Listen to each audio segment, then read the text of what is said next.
Oh, shoot, we love, baby. Okay. Hi, guys. Thank you for joining us for our Making Moves live Q&A with Fit with Fran. Hey, girl. And then Dezi does it. We live. Okay, so I'm Danica with Camarilla Complex, and we're happy to have you for our CC Sankofa week. In the spirit of Sankofa, we're getting back to the basics with health, fitness, and wellness, and we're gonna use our Fitspirations, Fit with Fran and Dezi, to give us that, you know, that realness on what we need to be doing to take care of our bodies. So I'm gonna kick it over to G, and she's gonna give you guys some background on who we are. Yes, so we are part of Camarilla Complex, and we basically built this platform for people just like us, people who are out here making moves in every regard and are willing to help others do the same. We're out here sharing cheat codes, which are basically our lessons learned, which we're hoping will help all of you guys along your business branding journeys and in general in life. Exactly. So this was an opportunity to get, you know, with some real people that really know what they're talking about with health, wellness, fitness, all of that, because fitness is the bedrock of how you're going to treat the rest of your body. Like if you're taking care of your body, you're going to be able to take care of your mind, your spirit, your wellness. If you're taking care of yourself, then you can extend that to others. So we definitely wanted to reach out to Fran and to Dezi because they're just live out here. Dezi is a fitness competitor. Fran, I'm going to let them tell you their stories, but Fran is out here. Have y'all seen her butt? Have y'all seen her legs? Like, have you guys seen her videos? Have you seen everything? What's up? Okay, so yeah, we just really wanted to bring them on board. So with that, I'm gonna kick it over to you, Dezi. And can you tell everyone about your background, like how you got involved with fitness and taking care of yourself? Sure. So I got involved into fitness. I would say I started when I was like a freshman in high school. Because I just felt like I was so thin. I was so thin that it looked almost unhealthy a little bit to me. And I always thought, okay, if I work out, lift weights, like that might help me a little bit. It also kind of lined up around the same time where I found out that I was born with 1 kidney and 2 uterus. So if you like, you can go look at my YouTube channel. There's a whole video on that and how I found out.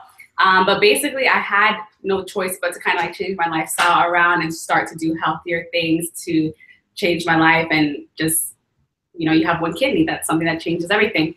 So then I started working out like in high school, but never really anything hardcore until I got to college and I realized that the little lifestyle changes that I was making wasn't really enough for me. And then I kind of had to just jump in and do the most and do what I could.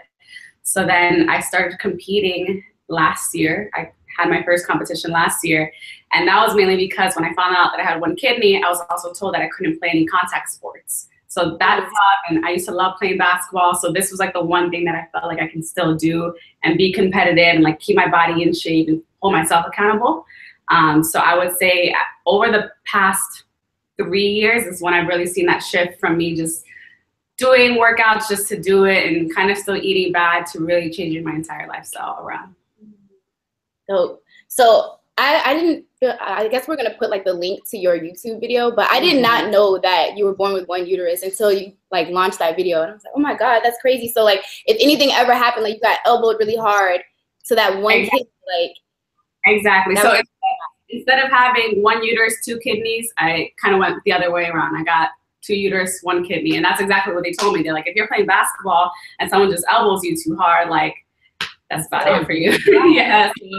So I just kind of had to. I'm glad that you were able to like find another way to still engage and like be physical, because I feel like people don't even understand how important that is, not just for your aesthetic, like how you look body wise, but like your mental health. That really plays into it as well. So I think that that's so important that you're still out here. You're actually still competitive. Like you still get to tap into that. I'm sure that's fulfilling. So that's super dope and inspiring. So, and I'm going to kick it over to Fran. What about you? How did you get involved with health and wellness and fitness? Well, I started really young. So I was really a chunky kid growing up. And like nobody believes me when I say that, but I was a butterball. When I was like 12, I vividly remember I was in a room with my mom and I was trying on my clothes and like none of them fit. Like I just kept gaining weight. And she goes to me like, didn't mean any harm by it, but she goes, "Honey, you're never going to be skinny." And I just remember that like pissed me off so much in my head, just because I've always been like such an overachiever, and like just hearing somebody say, you're never going to be able to do this. And I was like, well, by age 13, I don't know how many pounds I had lost, but like I just set out like, I'm going to learn nutrition and fitness. That's it. So I remember even being like 13, I was like super skinny, and like kids would make fun of me. Like, why are you bringing your own meals to school? Just because I was that like adamant about it. Like I was bringing salads, and like I would make my own chicken. Like I was like, no, I'm not doing that at that age. I was like so intense about it. So I just got onto it and I loved it. It did get, I will admit, because I was so young when I started, I got unhealthy. So it led to an eating disorder, just because I was way too young to start to lose. Like 12-year-olds don't put themselves on diets. Yeah. It's not something they do. I was eating Crunchwrap Supremes and Big Macs 3 times. What? Crunchwrap Supremes. By the dozen. Oh my God. Well, I was here eating like salads and stuff, and like I just didn't have like the mental capacity to know like to do it the healthy way. So that led down like a really like unhealthy path. Fast forward to college, I studied abroad in Spain. So now I was like in a new environment, and I didn't know how to cope with it. So this was the first time that I actually like worked out at the gym, because when I was younger, I would just do home videos at home. Like I would do like kickboxing in my mom's room and like just at home. So I didn't know. And plus you can't get a gym membership at age 12. Wow. So how did you get back to like treating that new habit and making it a healthy one? How did you like get out of that? Right. So then once I got into the gym, I like realized what it was like to put yourself on a discipline of like lifting weights and having to eat enough. And that kind of taught me the healthy way to go about it. Once I realized like the therapeutic effects of like lifting, it was over. I just wanted to do it all the time. I wanted to teach other people how to do it. And it was just a wrap ever since. That's so dope. Okay, I'm gonna let G ask a question. Okay, so listen, before we get into question asking, I think that we should probably let you guys know where we're coming from in terms of, I guess, fitness and nutrition. So it's so funny, and I don't know if funny is the right word for it, but to hear like Fran's experience, because mine was kind of the opposite. Like I grew up oblivious to the fact that I was in a position to change my body. Like all my life, and being a Hispanic woman, I've been surrounded with food. Food is love. Like if you go to someone's house and you don't eat, you don't like them. That's disrespectful. So that's something you don't do, which was tough for me because ever since I was younger, I was really, really picky. So I kind of got in this horrible habit of like not really eating other people's foods. Like if I would go to like my friend's house or something and there was like vegetables in it, wasn't having it. But then I would like come home late night, binge on whatever, you know? And like my grandparents obviously enabled the whole food is love. My dad, when I would go to his house, he would have like the pantry full of like chips, donuts, anything I wanted. And like my parents were divorced. So I think one of the ways that me and my dad were able to bond was over like Pizza Hut nights and, you know, going out to eat, and him knocking on the door while I'm watching like TV or something and saying like, here's this bag of Flaming Hot Cheetos, because he knew that it was my favorite and that sort of thing. So keep it ratchet. Yes, he knew. So yeah, I grew up like really just having like junk be like a part of my lifestyle. So by the time that I was in high school, like the only reason why I wasn't obese, if I'm being frank, is because I had the privilege of being involved with like extracurriculars and like dance and cheerleading as it related to school. So I think that that kept me active enough that I never had that moment where I'm like, oh my God, I'm fat. But my eating habits were so trash. So my mom, she actually used to do fitness competitions, which is why I thought that it was so amazing to bring Dezi on here, because I know how tough those are, and I know how taxing they are on like your body, your like mental health, like all of that. I saw my mom go through it, right? But honestly, I didn't understand it, and I kind of judged her a little bit for it. I would always make fun of her. I would tell her she was eating like bird food and all that kind of stuff, and she never once, bless her soul, made me feel like I needed to like adopt her lifestyle, or like I was in a position where I needed to change my body. But on the converse, as much as she meant well, she kind of enabled my bullshit, because as she was kind of, you know, munching on her little bird food, she would bring me Burger King, or she would make sure that like I had anything that I needed so that I can make my quick little like frozen meals or whatever, you know? So yes, man, I literally could go on ever, because I say this all to say, I hate to say that I'm starting at ground zero because I've been exposed to so much, but the whole mindset thing, that's so tough, because you can know that, you know, you're supposed to be in like a caloric deficit if you want to lose weight, and you can know that you have to like eat enough if you want your metabolism to like do its thing, but to actually, you know, be able to find lifting therapeutic, that's like a mindset shift that I have not been able to experience. So it's so great being able to listen to Dezi's experience, to Fran's experience, and really see like how their cogs are turning, because I want to be able to like, you know, have that kind of, I guess, honestly, power over the way that I treat my body. And to be completely real, the first person who really got me to like understand that I wasn't just big boned and that I could actually like have an effect was this guy right here. She was actually the first person who ever prepared like green beans that I could stomach. My whole life. I be cooking, I be chefing.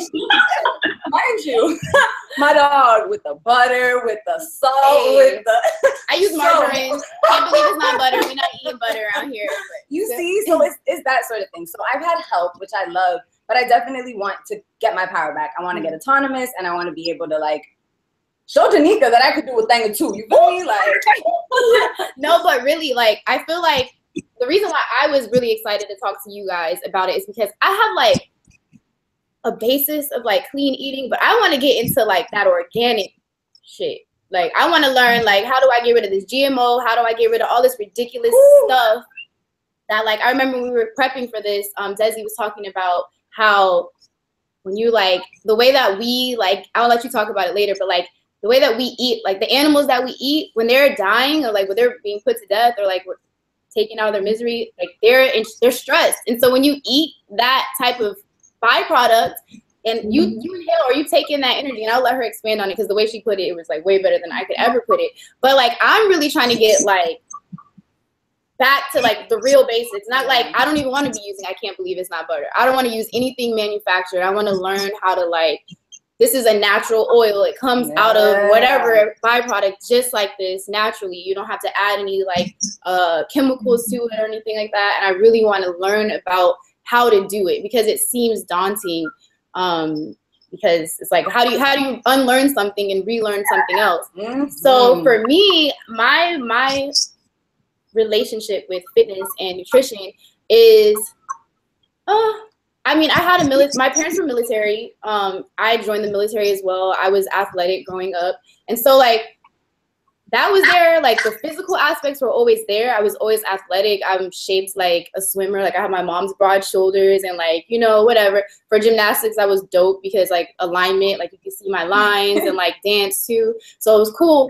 But what I didn't really get was nutrition. Like I didn't really learn nutrition. And I also developed an eating disorder as well, Fran, because I was obsessive about my eating habits. Like I was counting almonds. Like you are allotted 9 almonds today. Like, and also you can have a salad and you can have soup and you can have, that's it. Like that's all you eat today. And soup, you pushing it. Like you just get that salad and you get those 9 almonds. Like that's all you get. And I lost so much weight. I look like a bobblehead. And that's like a goal. Like I want to look like a bobblehead a little bit, but I just don't want to look sick. Like I don't want my calves to look emaciated. I don't want to like have, like I need to like get that muscle mass and definition back up. So I want to learn how to do that the right way without my face getting fat and like all of that, because I have a round fat face. So like when I put on weight, it goes to my face. So I guess that's why I got obsessed with like getting slim. Like I wanted to be 115 and I'm 5'5". Like that's ridiculous. You look crazy. Like I look crazy. Let me put it that way. I look crazy. My head's too big for that. Maybe that doesn't look crazy on everybody, but it looks crazy on me. So I think a healthy weight for me, I don't even really try to like do it by weight anymore. I just do it by like my jeans are this size and you know, I feel comfortable in a size 3 or a size 1. Really a 1, but if I'm being nice to myself, then we're gonna be in the 3s. But yeah, no, I use that as a gauge. But as far as eating is concerned, like yeah, I try to eat clean. I don't try to like do too much with like carbs and mashed potatoes, even though I have my mom is Irish and like we eat potatoes. So like had to cut that out. But anyways, that's my experience with it. And, you know, I'm just ready to learn how to do it right. Like, we can eat clean, but I want to do it, like, legit. So yes. Okay, so I think that said, we're ready to kick it back over to the guys who know what the heck they're talking about. So, all right. Dieting. I think that that's a word that is not widely understood by a lot of people. And I think that in the spirit of Sankofa and getting back to the basics, it's important for us to remember that essentially everybody's on a diet, right? So it's just a matter of whether your diet is actually, you know, nutritious and like helping you, or if it's gonna, you know, cause you to get sick and die, right? A little extreme, but the fact of the matter is, just like, you know, animals have diets, like we all know that monkeys eat bananas, right? Because that's part of their diet. So do they? I think so. Yeah, they do. Okay, cows, they eat grass because that's part of their diet. So obviously we have so many options when it relates to like what kind of regimens we want to be on, you know, and some people are partial to being vegetarian. Some people, I don't know, consider themselves more vegan. Some people eat during different like times, like intermittent fasting, or they'll explore like more fad dieting, like the keto diet, or like, what was it, like paleo, or like the paleo. Yeah. And yeah, man. So basically, this is all the knowledge that I have, clearly. And I want to understand, since you guys both describe yourselves as clean eaters, what does that look like? Let's kick it off to Fran first. Well, I try to stay in like a lot of process. Okay, we back. So the way that I think about it is I try to stay away from processed things. And I know that like as a concept to people is like, what does that even mean? From a box, or if it comes from a can, it's very processed. So that's like two things that I go by. So I try to go for like lots of vegetables. That's what that means for me. And I believe in like a balanced diet. So you remember like in school at some point they showed you like the food pyramid? Right? And like at the bottom there was like breads and like stuff like that. I eat those. Yeah. I eat from every category. I just make sure it doesn't always come from a box or a can. It's the simplest way I can put it. Yeah. Does that make sense? Oh, yes. Jeez. Dezi, do you have any good ones for us? I would say, similar to what she said, a rule of thumb that I like to do is that if there's an ingredient that you don't understand, if you're reading a label and something doesn't make sense, you probably shouldn't have it in your body. So if you pick up a box and it says CL red 50 something, yeah, like what is you that? You don't need that. If I pick up, you know, sometimes ketchup, for example, people make fun of me because I buy organic ketchup. When you look at Heinz, yes, offense to Heinz. You look at Heinz, it's high fructose corn syrup, all these other crazy chemicals. Organic ketchup, it says organic tomatoes, distilled vinegar, and those are things that I know. And that's actually, I like that point. Yeah. So how you know that it's not highly processed is you can tell that everything on it is actual food. Yeah. Like you've actually cooked with everything that's on the ingredients list. It makes it natural. That's so crazy. Go ahead. When I go food shopping, I spend most of my time on the outside in all the produce sections than what I do on the inside. So the outside of the store has all the produce, the fruits, the vegetables. The inside of the store has most of the processed stuff. But to me, a good gauge of whether a diet is working for you or not, for me, I don't lose weight, I don't gain weight, but my body feels different. Yeah. So if I'm eating something and I know at 3 o'clock at work, I feel like I need to sleep, something's not right.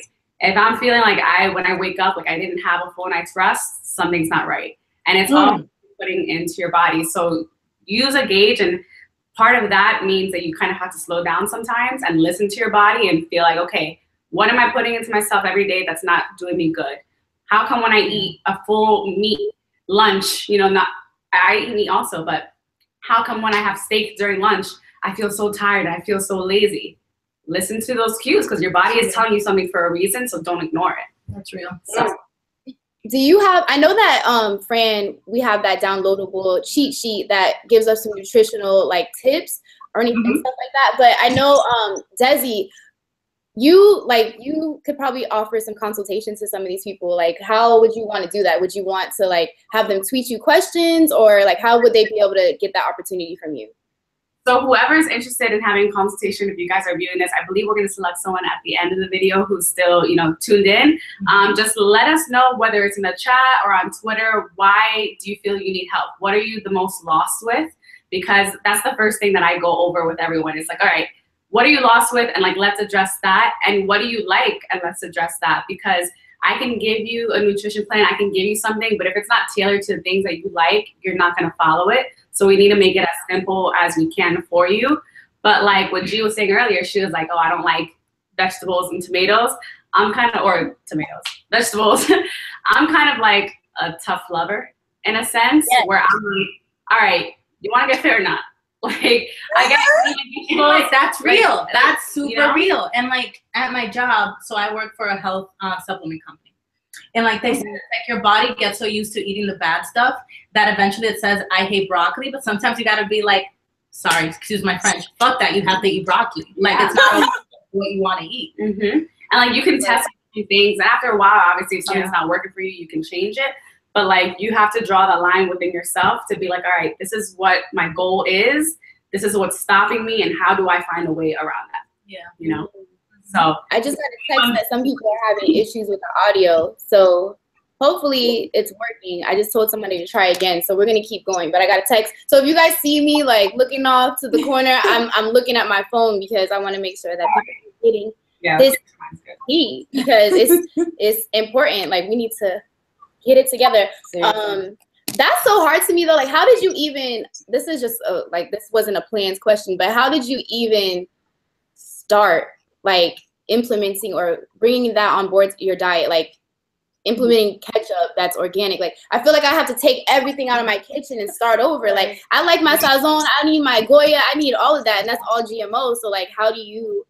Dominican women, like, you know, how do you get to like honor your culture and also, you know, eat right? One, like sofrito is like really big for me. Sofrito, for anyone who doesn't know, is basically like a blend of cilantro, garlic, peppers. It's delicious. What else? So many different, like, it's fresh. Just everything that makes Hispanic food great. Exactly. And they're whole foods. They're actual natural things. And you just put it in a food processor, and you can take a scoop out if you're cooking chicken or rice and just put it in. And that is so much better than putting any, like, crappy seasoning or, you know, just like. Can you make your own sofrito? Because I get it in a jar, like from Goya. Yeah, you totally can. Yeah, you can make your own. You can buy it. But either way. For me personally, the more that you know and the more that you educate yourself, the more willing you are going to be to make those changes. So like, I love documentaries. Like I've seen every health documentary that there is to see on Netflix, and little by little, you just buy. Like, don't feel so overwhelmed, don't feel so pressured, but just be like, you know what, this week when I go grocery shopping, I'm going to change out all my condiments. Next week when I go grocery shopping, I'm going to change out all my juices, and it'll happen, you know. Cheat codes. I want to know about juices. Oh, I want to know about everything. I don't even know either. I don't drink juice either. Yeah, like water. How do you drink it for your supplemental, or does it make you? Is it a meal replacement? Like, what do you use juices for? Because I never knew. You tried to drink kombucha. I don't know. What she got going? It's good. My kombucha right here. Yeah. Yo, Dezi, you can't tell me that's not nasty though. Okay, first of all, when I had beer for the first time, I thought that was nasty too. That's true. All right. Okay. So, I tell people all the time, if you can take down a shot of tequila or, you know, some vodka, you can take down some kombucha. Well, I can't take vodka, but but like, you know what I've had to do with kombucha? I've like mixed it with like cranberry juice. I don't know if I'm supposed to do that, but little by little, you know? You can, but like cranberry juice has so much sugar, it's insane. Unless it's raw, organic cranberry juice. Which is, oh, it is. It's from Trader Joe's. Okay. Yeah. I think we didn't read the back. We didn't read the back. We need to read the back. Cranberry is really tart. They're like super like bitter. Yeah. I like it. I like that. But as far as juicing, I see juicing as like a supplement Whereas instead of taking a multivitamin, if I have a juice, or sometimes like I just like how green juice tastes. I like how fresh juice tastes. Yeah. If you're looking to use juice as like a cleanse, I think that was one of the things that I did maybe 2 years ago that even opened my eyes up even more, was that I did a 3-day juice cleanse where all I had was juice. And I thought I was gonna be miserable and tired, and I had the most energy that I ever had in my entire life. I woke up and I was like, oh, like I'm ready for the day. I'm ready to go to work. I was just so happy. And I realized it's because my body wasn't using so much energy to break down food. Wow. So it had the energy to put that to healing other parts of my body and giving myself energy. So like that to me was an eye opener. But yeah, I don't do juices as like a meal. I'm a believer in like food, like eat real food, you know? I like to chew my calories, honestly. Yeah. Yeah, man. These are how do you guys like count your calories or like? She said chew. Oh, chew her calories. I was like, okay, all right, got it. All right, go ahead. Okay, so I want to go back really quick to something you guys said. Broccoli. Oh, broccoli. So the first time that I feel like I even got around to eating it, I was only able to do so with the help of cheese. So if I need to like, I don't know, sauce it up a bit, is there like anything that you guys use to like make it taste like? I am the seasoning queen. I'm just gonna put the crown on myself right now. You have a nice crown already. It's pretty dope with all the curls. And I'm actually working on an ebook, so like be on the lookout for that. So seasonings. When I cook, I do a lot of powder.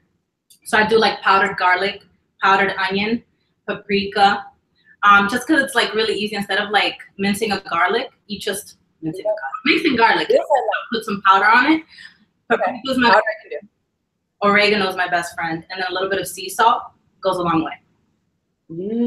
Sea salt. Oh, you use like really like coarse sea salt? Yeah. Like to be honest, I don't even use a lot of salt just because I put so much of the other seasonings. But if you're gonna use salt, go for sea salt. So those powdered like seasonings. Oh no, those powdered seasonings. We're just everywhere. We all over the place, baby. We really are right now. I know people are like, social media right now is out of control. But y'all gonna watch us, okay? Anyways, no. When it comes to seasoning my food, I use Pinterest often. So Pinterest will be your best friend when it comes to trying to figure out how to season things. Sometimes like with broccoli or with Brussels sprouts, because Brussels sprouts could be very bitter, I'll use like a little bit of honey into your food. Honey to give it just like a little like sweetness to it, like a sweet and sour chicken kind of in a sense. Wow. Honey, that's a real cheat code. Aminos is really good also. It does have some sodium in it, and it's like another ingredient that may not be the best. But Bragg's liquid aminos, sea salt, Himalayan pink salt I use also. She's like on some levels. I can break that down for you guys because like I know she said a lot of things that are like common. Bragg's what? I know Bragg's apple cider vinegar, but I don't know. Right, yeah. Himalayan salt is like, we could talk about it. If you guys have questions, we could talk about it. Okay, all right. It's too convoluted. Got it. We're gonna skip over that one. Okay, so we're gonna go back to the script a little bit. What is a common misconception about nutrition that you want to expel in this broadcast? Like, what do you think people just need to get out of the habit of doing or thinking about nutrition? Talk to me. So the whole idea that carbs are bad, like you just shouldn't eat carbs. Take that out of your mind completely, toss it, put it somewhere else, like stop that. Because that's the first thing when I counsel people on like nutrition and I'm like, all right, so you need to eat carbs. And they're like, what do you mean I need to eat carbs? Isn't that what you cut out? And it's like, no, it's knowing which ones to eat. So again, like I said, box and a can. Now I will be honest, I eat cereal and you can't really buy cereal if it's not in a box. Yeah. But what I'm saying is good carbs. Potatoes don't come in a box. Rice doesn't come in a box. Yes. There's good carbs. When you talk about potatoes. Yeah, no, go ahead. I'm sorry? When you talk about potatoes, right. So when you say it doesn't come in a box, you're saying that you will actually use an actual potato, but not like the flakes and like that sort of thing. Are you for real? I'm for real. Hey, listen, people are at different levels here. Yes. Yeah. Okay, I will y'all. What I'm saying is when I say potato, I mean don't buy Lay's potato chips, but buy like an actual potato at the supermarket that you bake yourself. Okay. I think I can come. Please get her together, because this girl always getting chips, and I will get her. Like, what you doing? Yeah, the other day, I was like, "Ooh, I'm on this sweet potato wave." Brought out my frozen bag of sweet potato fries, and Nico was like, "No." But we gonna get her together, because G just like in the kitchen. It's I'll be like, "Oh no, baby!" Okay. All right, let's not bragging on her. It's okay, boo. It's okay. It's okay to get you right one day. Okay. Oh, she said one day, like someday in the future. Okay, so listen, we gonna make that day come sooner. So when it comes to the kitchen, do you guys like meal prep, or do you guys just make food on the spot? How does that go? And Fran, you can kick it off and then toss it over to Dezi. Okay. So it really varies. So I'm really a believer that like it has to be a lifestyle where like if you freak out about doing a thing the same way all the time, it's gonna become obsessive. So I do my best to meal prep just because I eat a lot. I eat 5 to 6 times a day, and like you're not gonna cook 5 to 6 times a day. Like, you know, there's jobs and like sleep that happen in life. So I try to meal prep on like Sundays, and what I do is like I make batches of things. So I make batches of like meat and fish, and I make batches of like vegetables, and then I make batches of like potatoes, and that's what I do. I'm not like the Instagram thing where like you see like 75 different meals on the table. That's just like that's a lot of Tupperware, to be honest. I had various stages of meal prepping. So in the very beginning, I was that person where on a Sunday, I would have 5 containers for Monday, Tuesday, Wednesday, and like my whole kitchen and dining table would just be containers, and I would portion it out and I would scoop everything out. And I figured out that like that was becoming too much, because I was in grad school at the time. It was just becoming very like she said, obsessive, and I didn't want to do it. That's the other thing. Like if you don't want to do it, you're just gonna find excuses, and eventually you're gonna listen to those excuses and miss out on your goals. Absolutely. Now what I do, and I'm fortunate enough to have a job that like understands that I'm a fitness competitor and things like that. I'll make one batch of, for example, right now my go-to lunch is like a Mexican quinoa with like quinoa, beans, cilantro, lime, I put avocado. I make one big batch and I leave it at the fridge at work. So that way, if I'm running late one day, my lunch is already at work. Yeah. I buy frozen bags of like organic fruit. My job has a blender. I leave that in the freezer at work. So I try to find anything that makes it the easiest for me. I do that. The only thing that I know some people don't like, they don't like reheating fish or like chicken and things like that. That I will cook sometimes every day. So like in the morning, I'll take out chicken. By the time I get home, it's defrosted. I can cook it, whatever. Yeah, that's the same for me actually. Like on Sundays, I won't make like enough like meat for the whole week. I make enough for like 2 days, because reheated like fish is really nasty, and I eat a lot of fish. Yeah. But also a slow cooker. I've just been exposed to the slow cooker life. This will be your best friend. Like I make lentil soup now, and on a Sunday, I'll just literally throw everything in the slow cooker. It takes 6 hours. It cooks on its own, and that's a full meal for me, at least. Like lentils have so much protein in them. Yeah. And so literally just finding out anything that's so easy. I don't think that meal prepping the entire thing on a Sunday, it's not. And I'm gonna be honest, IG brought that on. Like nobody was thinking about that before people started prepping like all of this, and it's like, oh yeah, it's like, look at me, I have all my meals done on a Sunday, but yet your chicken tastes like rubber on Wednesday. That's real. That's real. Like how good does that chicken actually look in those little meals? Like it's really bland. And at the same time, you can meal prep, but if it's not good, you're gonna look at it and be like, my coworkers invited me out to Chick-fil-A. Do I want to eat Chick-fil-A? Do I want to eat this nasty land? And that is why I'm coming out with the ebook, because I really believe that the best way to stay on track is to like the food you eat. Yeah. Like the reason people don't eat healthy is because they don't like healthy tasting food. You know what I'm saying? Like it always looks really bland. So I make it a point to like make it really seasoned. Like you're gonna like this chicken. You're gonna like these vegetables.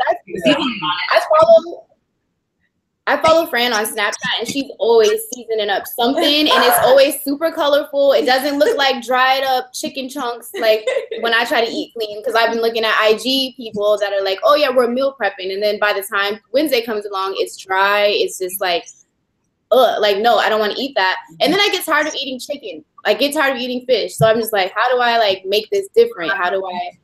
make it taste. We're gonna do teriyaki today. We're gonna do lemon pepper the next day. We're gonna do like whatever. But I think that that's gonna be dope. I can't wait till you launch your ebook because I need all the tea for that.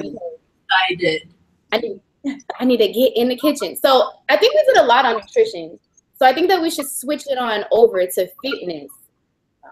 Okay, so we talked about the bikini stuff. Competing. Hey, we talked about competing and fitness model and all that. So I kind of wanted to ask, how do you do that? Like, what is life like competing, like fitness challenge, like all of that, fitness model, fitness competitions? How do you even prep for that? Like, what does that preparation look like? So the gym that I go to is really like a gym specified for most of competitors, BBL Fitness. I love BBL. They're awesome because we basically have a huge team and everyone supports each other. You go into the gym, we kind of all know each other, so we just prep together. It depends how far out you are from your show, but basically it's just training, eating, but really documenting what's changing your body the most. So sometimes my trainer will like look at me and she'll be like, we need to do more of this, or we need to switch up more of this. And that's why like being interactive with your plans, like with your meal plans, is so important, because just doing the same thing, you're gonna plateau eventually. So you have to switch up. But with competing, for me, it was more of like a mindset to show myself that like I can really do whatever I put my mind to. Because I always said, I'm not gonna be that person that wakes up at 5 o'clock in the morning to work out. Here I am. I'm not gonna be the person to meal prep all this crazy food. Here I am. And to me, people ask me all the time, like, how'd you get started in the gym and things like that? To be honest, the financial commitment that came along with getting a trainer kept me on track, because if I'm paying $30 to go to a gym, if I miss a day, it's not a big deal.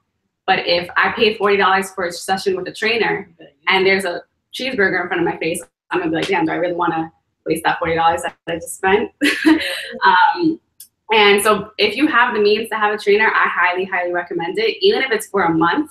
If you're coming into the gym, that's something completely brand new to you, because then you can at least learn, all right, this is how I use this machine, this is how I use that machine, and you can take advantage of that time and then apply that to yourself without a trainer and save yourself the money at the end. So it's really just a mindset of like, you know, how can I go past every excuse that I think I have to get to my end goal? And it was one thing where I was like, okay, I'm meal prepping all my meals. This is not working for me. What do I got to do next? I was coming home to change before the gym. That's not working. I got to bring my clothes to work. Bringing my clothes to work is not working. Okay, now I'm going to go to work in my gym clothes. You know, like every time I met a roadblock, I was like, all right, skirt, next one, skirt. And like, you're just going to keep finding roadblocks. And it's empowering at the end of the day to not say, hey, I won this competition, but like, wow, I really moved past all these different obstacles to get here. So that's so real. Dang, that's so real. Right. G, did you want to? Yes, I have so many questions, so let me keep it to a minimum. But in terms of finding your gym and your trainer, what came first? Like, did you find the trainer through the gym, or did you find the gym through the trainer? How did that work out? I actually had a sorority sister that was working out at that gym that also competed, and it was just like popping up. It was something that came into my mind pretty often, of me wanting to do fitness competing, be a fitness competitor. And when the money kind of fell into my lap to make that investment, to be like, okay, I'm gonna pay for a trainer, I'm gonna pay for a meal plan. Like, I just like jumped in and did it, because there's never gonna be a great time to start anything, to be honest. Time is now. Right? The time is now. So there's never gonna be a good time to like start working out, start meal prepping. You just have to do it, and it's gonna happen eventually. So I was fortunate enough to know somebody that was in the gym, so I kind of did some research. And I also saw that my trainer was training a bunch of other competitors who were winning. So I was like, all right, that's the person who I want to be with. But definitely research, build trust, because there are a lot of trainers. Sometimes I go to other gyms and I see trainers that are like very overweight, that are bones, like people are working out and their form is all wrong. Like, they're doing squats with their knees over their freaking toes. And I'm just like, that's not it. So I'm working out and the trainers come ask me questions, and I'm like, this is your job, right? How are you asking me how to work out? You're training other people.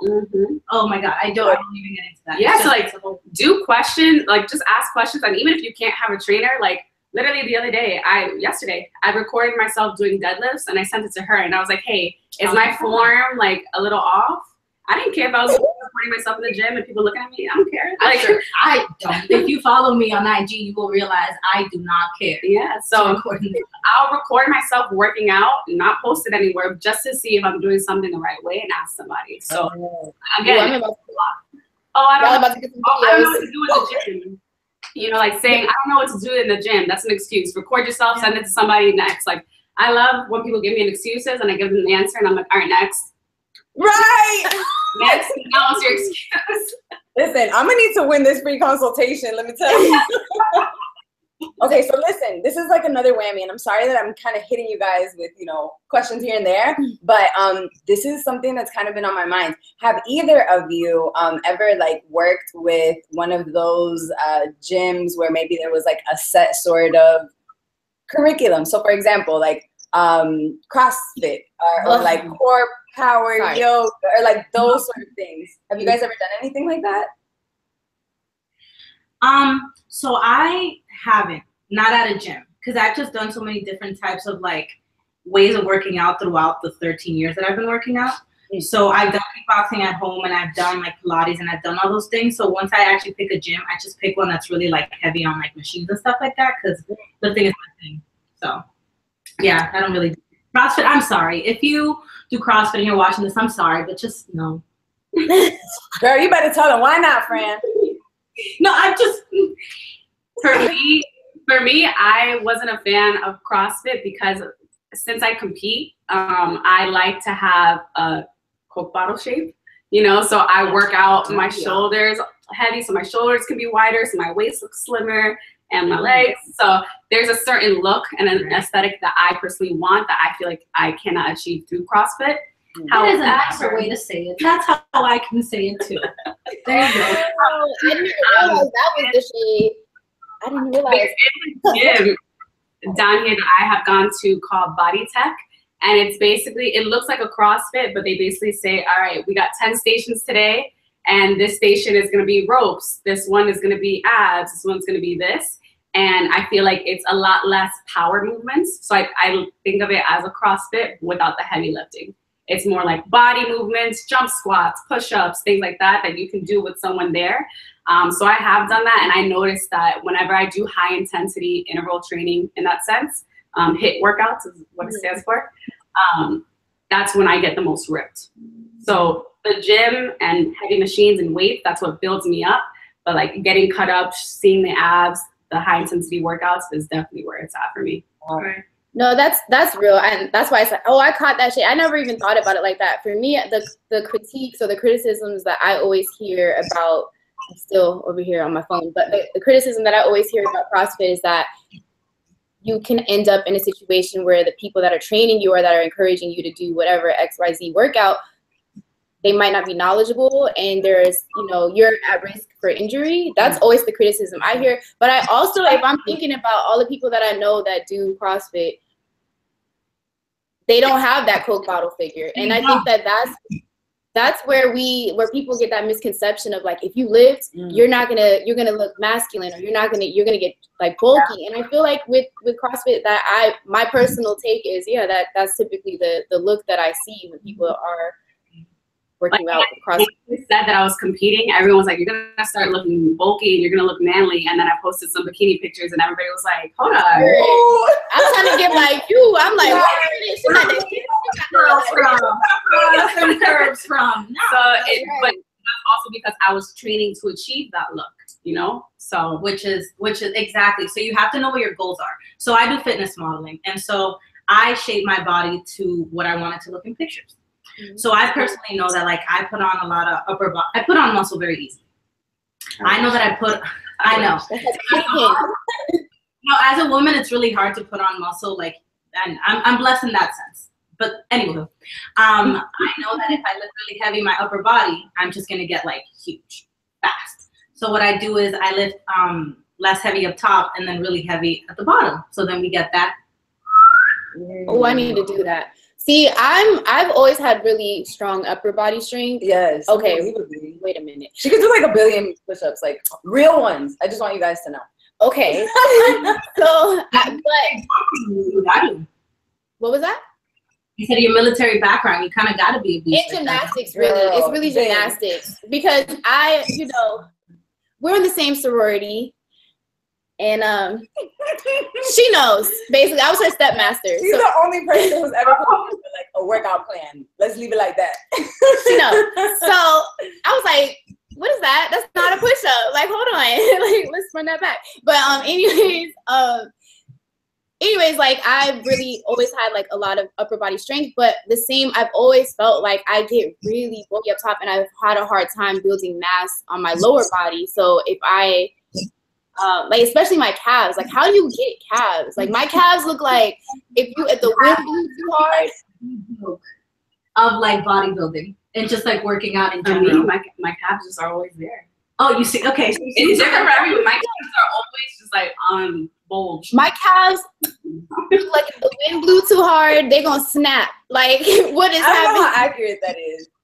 But I hear you. I don't got no shoes on. Honestly, to me, the thing that continues to be like extra inspired through all of it is just how much control we have over like what we want to look like, and how if we really get knowledgeable about how weight affects different parts of our bodies and like how we can almost like manipulate that. I think that's the thing that, for me personally, someone who's like very achievement oriented, it's really daunting for me to try to go into anything if I don't know for sure that I could actually like have some sort of achievement, right? So I feel like just hearing you guys talk about like how you've seen your bodies change and stuff, because I swear to you, I've been this size since I was in 3rd grade. Like, I have been the same size my entire life, right? So I say that to say 3rd grade, bro. No, seriously, I've been nice and sturdy my whole life.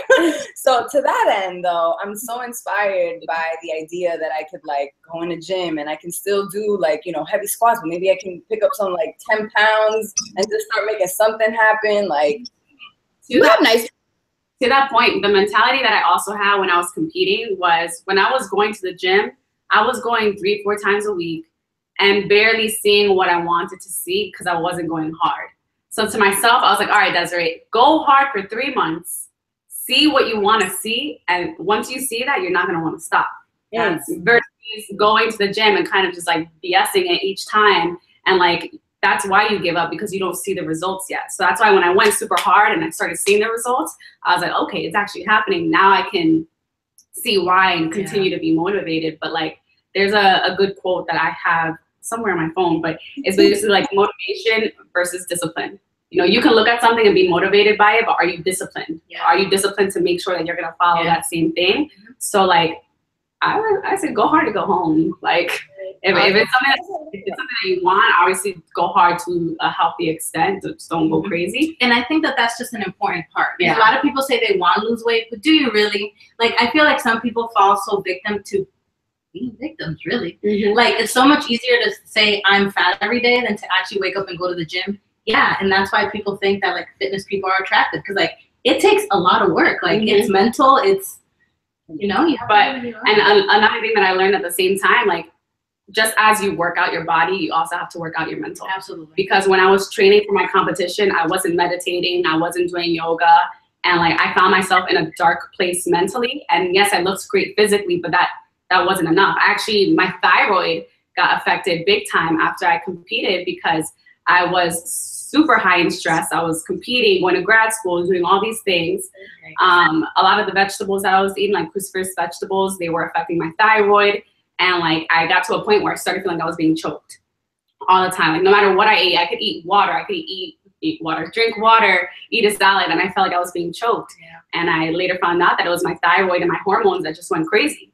So if you're going hard in the gym and you're working out, you're eating super clean, you're working out every day, but you're not taking care of your body, you're not giving yourself that time to slow down, that will throw your entire life off balance. So balance. You're like super in touch with your body. Like, you can tell when something is off. And I feel like that is like very important. And I don't know like how you can, if you're not already physically aware, right?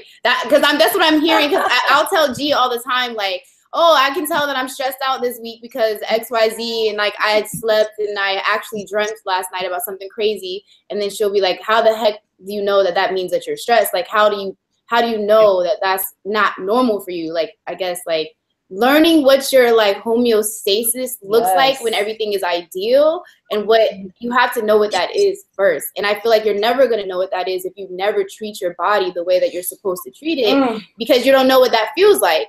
So it's not even just worth, like, if you don't even have, like, say you don't have body goals, like body image goals, I feel like that mental piece is what's really like hitting home for me, because I've definitely dealt with depression. I've definitely dealt with like emotional issues, and I've just had to learn like I'm super like hard on people, but only because I'm just as hard, if not worse off, on myself. So with that said, like, I've just learned a lot about myself mentally and how that affects everything else. And I'm glad that you guys keep talking on that mindset, because when we talk about like looking your best but not feeling your best, that's really important. And I think that, or when we talk about people that always tell themselves I'm fat, and that's the story that they tell themselves, and they cling to that story. Something that I picked up on actually yesterday, I was having a conversation with someone, and they were saying like, you have shit on yourself syndrome. And I was like, shit on myself syndrome? I'm not shitting on myself. He was like, no, you have should on yourself syndrome. You always are telling yourself what you should be doing. I should lose weight. I should eat healthy. I should. Oh my God, the most annoying people. Yeah, the most annoying.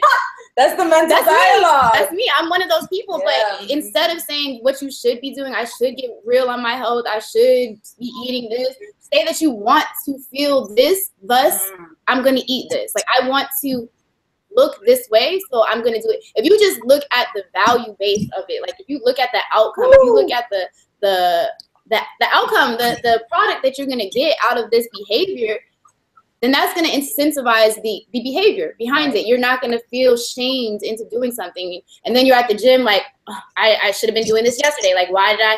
Oh my gosh, my bicep ain't flexing the way it used to. But anyways, I just feel like that mindset piece for me is what really touches me, because the whole trying to motivate me off of, oh, well, you should be eating consistently throughout your day. I'm like, but I don't be hungry. But if you tell me you should be eating consistently throughout your day and staying away from too much sugar, too much carbohydrates, because that spike that you're going to get off that energy is going to come crashing down. Your mood's going to follow with it. That's going to get me more like engaged. Like, oh, I need to be taking care of myself. That comes with learning. If you're not educated, you're not going to know why you should even be doing that, you know? And like, you also have to ask yourself, like, I forgot what book is it, but like, what's your why? Like, why are you doing it? Like, do you want to look good, but like, why?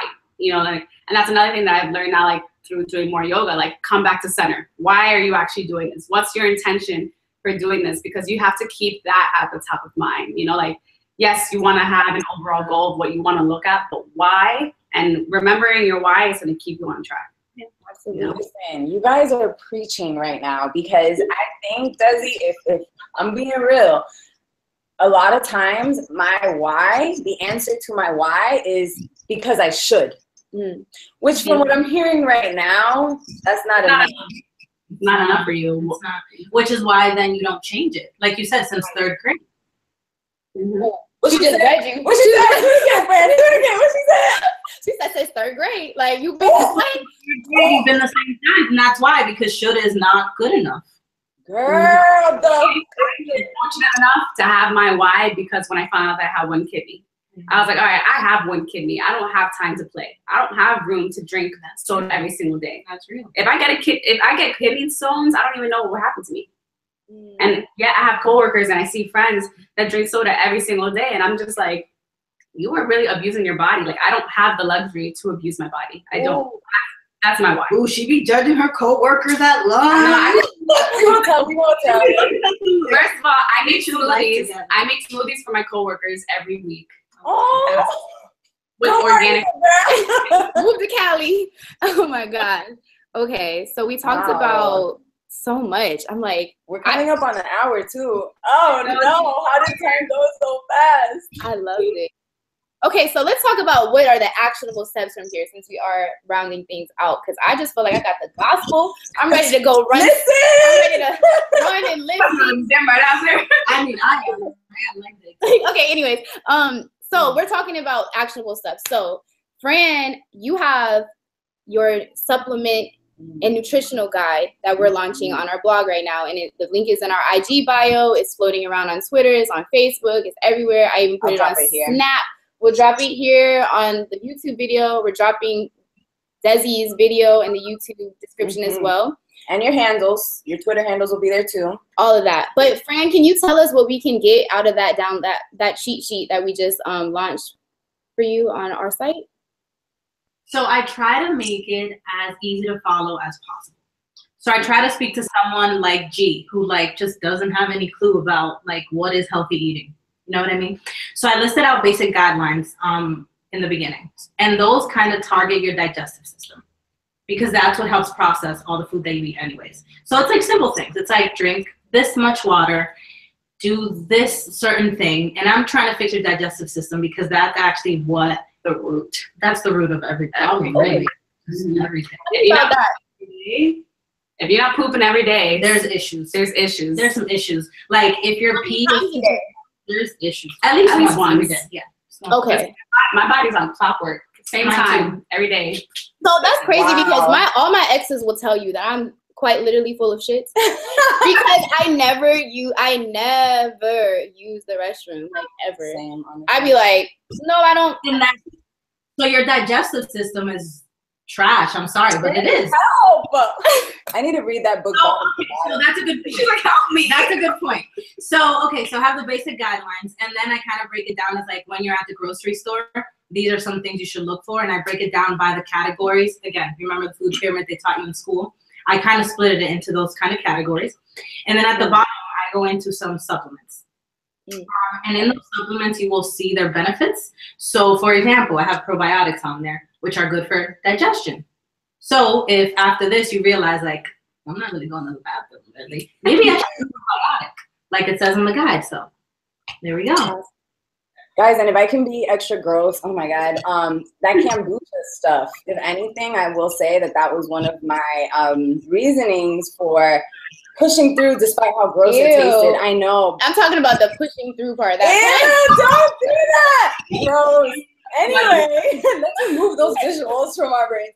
But yeah, it's definitely something that I literally like. I felt it in my body, to Dezi's point, that like something was different. I even almost like felt it going down my like esophagus. It was kind of weird, and maybe because it was so new to me, so I was being hyper aware. You know, it wasn't just like a good old Sprite. But I will say that I think that there are those little things that, as you start paying more attention to your body, you see how they really do affect you. Like the signals to look at least for me, are you using the bathroom every day? How is the color of your pee? Is it really dark? That's a huge indicator. It's telling you, are you hydrated enough? It doesn't have to be completely clear, but a light pale yellow is a good indicator. And for all the women watching, how are your cramps? How is your cycle? Are you going, is your cycle in tune? Is it at the same time each month? Do you have really bad cramps? Those are all indicators of whatever you're putting into your body, how it's affecting you. So your body's giving you the signs. You just have to listen to it. Yeah. I'm just like, we didn't even get to talk about birth control, and we don't even have enough time because YouTube will cut us off if we go over an hour. But we need to do this again because I want to talk about birth control because I don't even get a period because of my birth control. So I don't even have that as like. I'll have a YouTube video up by the end of the week on my birth control story and why I stopped it. Okay, we don't need to do this again. We're just going to drop the link. We still do. Or I might get the consultation, honestly. Either way, I'm going to win. I know. We're going to be in Miami in like 3 weeks, so it's going to be lit. We definitely need to do something in person, like lit. Ooh, and also part of the Heal Yourself Summit, which we have coming up in July, I would totally love to do something with you guys again, since I think that there was so many takeaways that we can kind of build a little bit more on. I'm excited. Is there anything else that you guys want to leave everyone that's watching with and everyone that's going to watch this after the fact? What other things would you want to leave them with before we sign off? I would say above all, health. Health and like where your mindset is way better than having, you know, a number on the scale that you want, having a certain pant size that you want or dress size, whatever the case is, how you feel each day. Because like at the end of the day, you have to live with yourself, you know, and health is above everything in my opinion. So do what makes you feel best. do what's easy for you. That's why I always stress trying to find a fitness plan or a regimen or a diet that's easy to you, and also do something that's sustainable. You know, like I don't do diets that I can't do for 5 months if I really wanted to. You know, like whatever you're doing, make sure that you can follow it and it's easy for you, and that way it becomes a part of your lifestyle. It's not something that you're just doing for the time, and you'll see that those changes will start to carry over into other areas of your life. Absolutely. That's real. Yeah. Mine would do what feels good, which kind of ties into health. Mm-hmm. When you don't have a lot of physical exercise and you just like sit around and you're the couch potato, you kind of realize that your mood throughout the day too is kind of like the way you start thinking about life is a little different. You kind of just like, you're not really the happiest person. I'm hyper as hell. Yep. And it's kind of the stuff I love. Yeah. Like honestly, even at the gym, like there are certain machines that I don't like, so I don't do them. Yeah. No, me too. I don't like it. I'm gonna do it. So I'm just not gonna do it. You have to find what works for you, and I feel like that is ultimately what health is. But it's also not an excuse or a reason to not do something that you don't like. Dang it, Dezi. Like, do what works for you, but saying I don't like green vegetables, that's no. We gotta do. I'm gonna cut the shit. I'm gonna cut it. It's fine. I'm gonna cut it. I'm gonna have Danica keep me honest. I was about to say, I'm gonna let y'all know. She can update y'all in July. Okay, yes, I will. I'll definitely give an update. Like she lied, y'all. Again.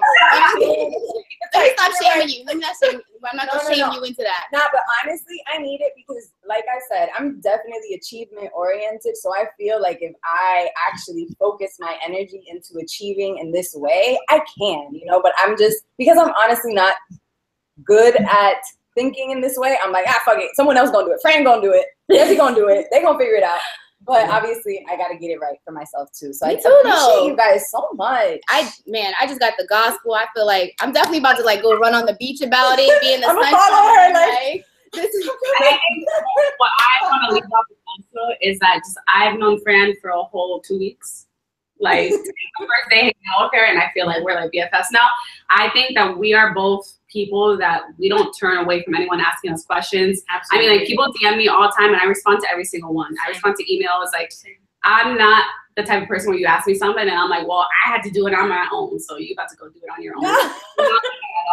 To an extent. Like, don't ask me all the cheat codes that I pay money for to train. Like, I'll help you to an extent, but I'm not also gonna like make out every single thing for you. But like, you know, just don't be hesitant to ask us any questions. I think we're both very open to our lives. So. I'm honestly following me on Twitter. I know not everybody has Twitter, but that is the best place to ask questions. I love when people drop the 140 character question on the TL because I can answer it and other people can see the answer because people usually have the same questions. Yeah. So I fully encourage people, if you have Twitter and you want cheat codes, hey, man. Oh, I'm gonna drive you crazy, girl. We're also not crazy like gurus. Like I don't know. I don't want people to look at me and think like what I have is so unattainable. Like I'm a regular person and I have questions.